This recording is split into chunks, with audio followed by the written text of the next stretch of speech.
शिवरात्रि व्रतम ह्येतत् करिष्येऽहं महाफलम निर्विघ्नमस्तु मेवाय तत्प्रसादात् जगतपते। अर्थात जो कोई भी मनुष्य शिवरात्रि महाशिवरात्रि का जो व्रत करता है उसके लिए इस पूरी पृथ्वी पर असंभव क्या चीज रह जाती है। लेकिन महाशिवरात्रि का व्रत कैसे करना चाहिए, प्रातः काल से लेकर मान लीजिए पारण करते हैं तब तक पूरी विधि इसकी प्रॉपर हमारे ग्रंथों में क्या बताई हुई है। आज अवश्य पूरा वीडियो देखिएगा। कहीं आप अगर यह व्रत करते हो तो कोई अनजाने में ही कहीं गलती तो नहीं कर रहे, पूरा वीडियो देखिएगा। और वीडियो पसंद आए तो लाइक कीजिएगा, शेयर कीजिएगा, चैनल पर नए हो सब्सक्राइब करके घंटी का आइकन अवश्य दबाइएगा। तो चलिए शुरू करते हैं। महाशिवरात्रि का व्रत पारण कब करना है, पारण का समय क्या है और महाशिवरात्रि का व्रत उपवास आदि जो भी हम करते हैं वो कैसे किया जाता है। तो जैसे इस श्लोक का जो मैंने आपको उच्चारण करके सुनाया, श्रवण करवाया, तो उस एकमात्र श्लोक में ही इसका पूरा एक महात्म्य दे दिया गया है।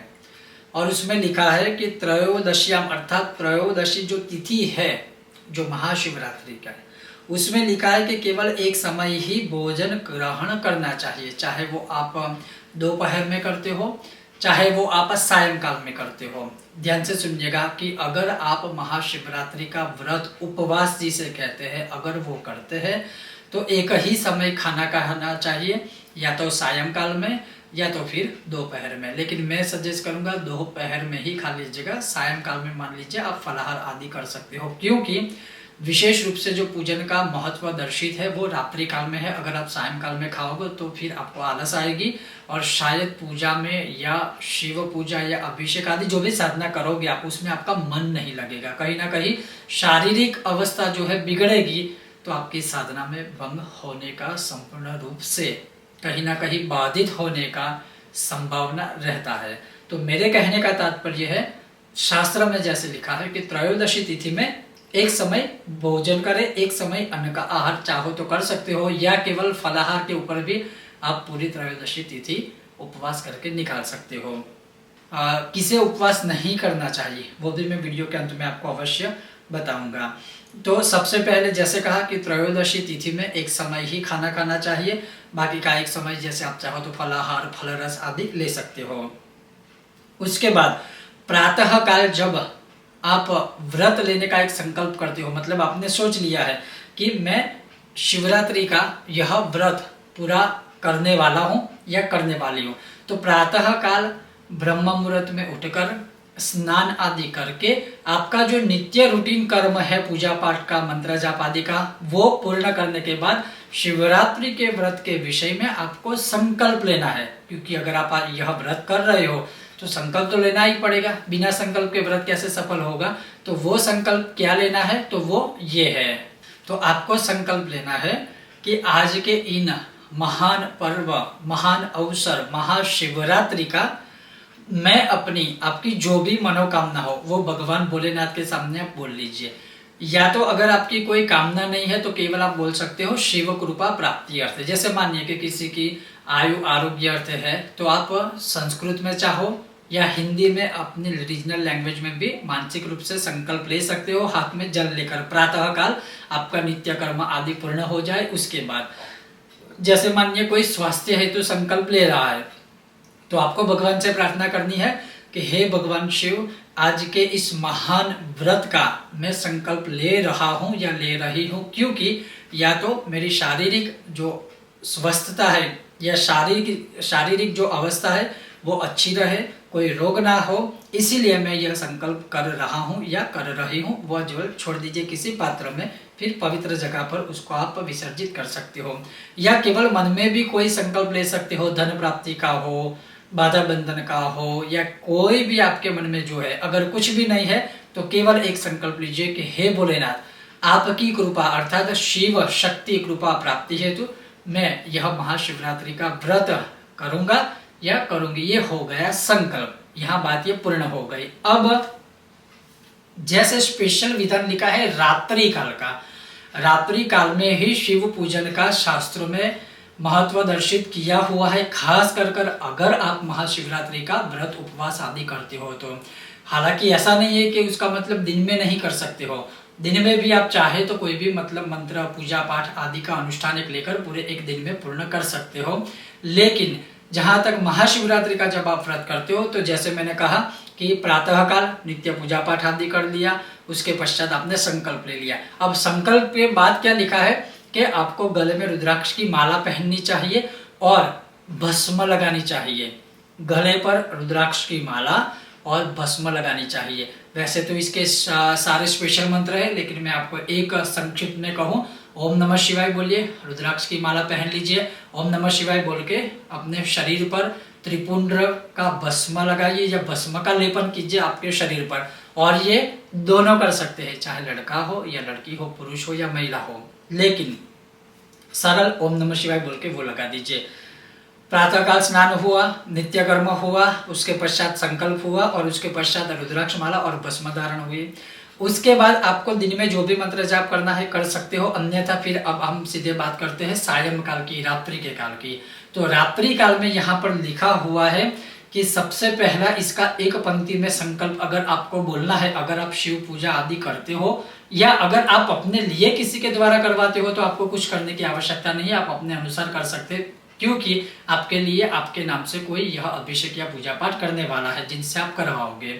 तो अगर आप स्वयं करते हो तो जैसे लिखा है कि श्री शिव प्रीत्यर्थम शिवरात्रौ श्री शिव पूजा करिष्ये, श्री शिव प्रीत्यर्थम श्री शिवरात्रौ श्री शिव पूजा करिष्ये, अर्थात भगवान शिव जी की प्रीति अर्थ है, श्री शिव जी की महारात्रि शिवरात्रि पर श्री शिव जी की पूर्ण कृपा प्राप्ति अर्थे शिव पूजा करिष्ये, अर्थात मैं शिव पूजा कर रहा हूँ या कर रही हूँ। ये बात यहाँ खत्म हुई। अब जो भगवान शिव जी की पूजा का जो एक शास्त्रों के अनुसार जो क्रम बताया, वैसे तो 16 उपचार है, त्रिंशोपचार है, राजोपचार भी जो है देवी के, उसमें शिव के लिए भी आप उसका प्रयोग कर सकते हो।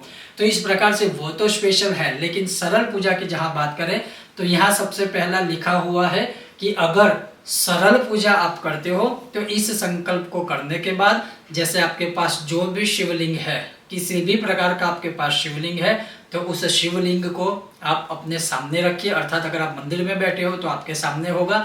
अगर आप अभिषेक करना चाहते हो उस प्रकार से प्रिपरेशन कीजिए। अभिषेक नहीं करना है, केवल भगवान को भस्म लगानी है, चंदन का टीका लगाना है या चंदन का लेपन आदि करना है, तो उस प्रकार से आप रखिए।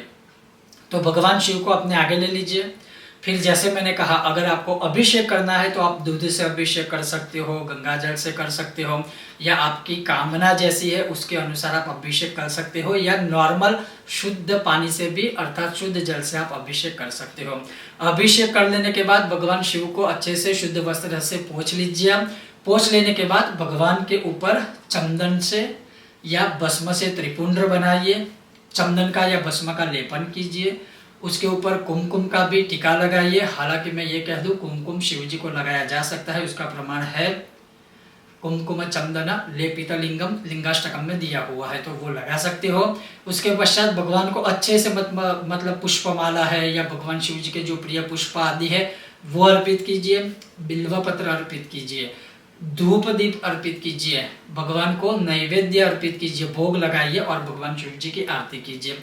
ये संक्षिप्त पूजा हो गई। और ये जो सारी चीजें मैंने आपको बोली, जैसे चंदन का लेपन कीजिए, तो आपको जो भी मंत्र आता है शिव जी का बोलिए, ओम नमः शिवाय चंदनम समर्पयामि, ओम नमः शिवाय भस्मम समर्पयामि। आपको जो आता है ये सरली पूजा मैं आपको बता रहा हूँ। ये सारी चीजें हो गई। उसके पश्चात जो यहाँ पर लिखा हुआ है, और वो भी स्पष्ट रूप से संपूर्ण रूप से ये लिखा हुआ है कि अगर अभिषेक आदि कर लेने के बाद, भगवान को सुंदर तरीके से तैयार कर लेने के बाद, अगर आप चाहो तो भगवान शिव जी के ऊपर 108 नामों से अष्टोत्तर शिव नामावली से भगवान शिव जी के ऊपर आप बिल्व पत्र समर्पित कर सकते हो। ध्यान से सुनिए, अष्टोत्तर शत नामावली से भगवान शिव जी के ऊपर एक एक बिल्व पत्र आप समर्पित कर सकते हो। मान लीजिए देश काल अनुसार बिल्व पत्र अच्छे अगर प्राप्त नहीं होते हैं तो आप भगवान शिव जी के ऊपर पुष्प की पंखुड़ियां अर्पित कर सकते हो। अगर वो भी नहीं है संभव मिलने में, तो काले तिल भगवान शिव जी के ऊपर अर्पित आप कर सकते हो। और ये सारी चीजें जब हो जाए उसके बाद भगवान शिव जी को पुष्पांजलि अर्पित करनी है, या भगवान शिव जी की मानस पूजा कीजिए, जो है रत्न ही कल्पित मानसम हिम जल स्नानम च दिव्यांबरम। ये जो मानसिक पूजा है शिव जी की, कि हमारे पास जो था है प्रभु, मन से ही सारी चीजें आपको हमने समर्पित की है, फिर भी जाने अनजाने में कोई गलती हुई है तो हमें क्षमा कीजिएगा। कहने का तात्पर्य है, आपको जिस प्रकार से पूजा आती है शुद्ध भाव से, श्रद्धा से, अच्छे तरीके से भगवान भोलेनाथ की वो पूजा कीजिए, अगर आपने व्रत किया है तो। क्योंकि जब आप व्रत करते हो तो पूजन तो कंपलसरी करना ही पड़ेगा। केवल भूखे रह लेने से, 5-50 लोगों को ये बोलने से कि मैंने शिवरात्रि का व्रत किया है, वो व्रत नहीं कहलाता है।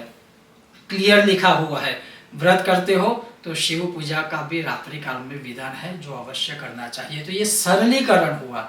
अब इसमें जो कुछ स्टेप्स है ना, जैसे अभिषेक कैसे करना है, या 108 नामों से या कौन से नामों से बिल्वा पत्र अर्पित करना है, तो मैं अवश्य पूरी कोशिश करूंगा प्रैक्टिकल वीडियो बनाकर आपको दिखाने की। शिवरात्रि से पहले मैं अवश्य कोशिश करूंगा।